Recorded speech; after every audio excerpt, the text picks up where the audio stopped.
G'day everyone, it's Stephen Page from Page Provan Family and Fertility Lawyers. Today I'm talking about finding a surrogate. This is a question that I often get asked by clients. How do you actually find a surrogate? Well, the first thing is, evidently, ask. Now in other videos, you've heard me say, well, for every child born in Australia, there are 3 born overseas via surrogacy. These are Australian kids. And more Australian kids are born via surrogacy in the United States than they are in Australia. Obviously, a way that you can find a surrogate is going overseas. Now that has a whole series of complications, including legal complications, and it's more expensive than doing it at home. If you can do it at home, I suggest to do it at home. So the first way is to try and find a surrogate here. How do you do it? Well, there are offences in each state and the ACT against advertising. So it'd be good to be careful with those. But it is possible to go on a website and have a look. There are Facebook groups where you can find surrogates. Surrogacy Australia has a Surrogacy Australia support service.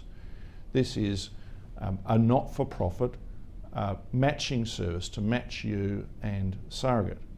Sadly, for every surrogate available, there are many more intended parents. So the way I suggest is just to ask.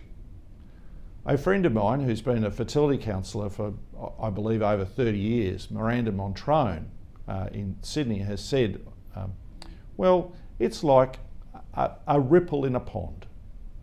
You drop the pebble and it ripples out. Ask someone, and if people know that you want to have a child, someone will come back to you. She's done research that shows most surrogates are not, in Australia, are not found on the web. And obviously you can find them on the web. Most of them are friends and family, sometimes strangers. But this is a case of asking. And I want to give 2 examples where this has happened. I've had recently 2 couples who tried to look, they weren't very successful, in fact weren't successful, and said, oh look, we can't find someone, so we're going to go overseas. And they decided to go overseas. Well, there were problems.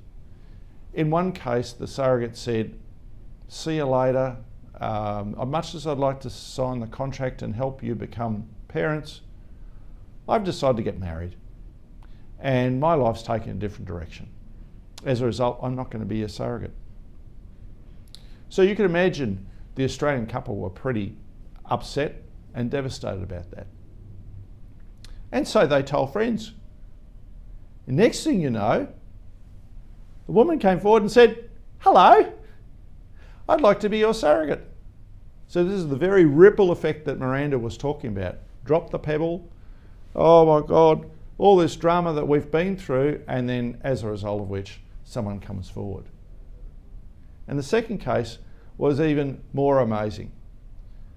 The couple had signed a deal overseas with a surrogate, and things just didn't go right. She had a miscarriage, had trouble getting pregnant, and they'd looked for a surrogate here, they hadn't had much luck, and they were just they just felt crushed by it. And so I'd helped them on this journey all the way to this point, and they gave me that news, and I thought, oh, life is rough. Those poor people, life is so rough. And then about 3 weeks later, I get an email. Guess what? We've got a surrogate. I go, sorry? You'd gone overseas because you couldn't find anyone here, and as a result of which,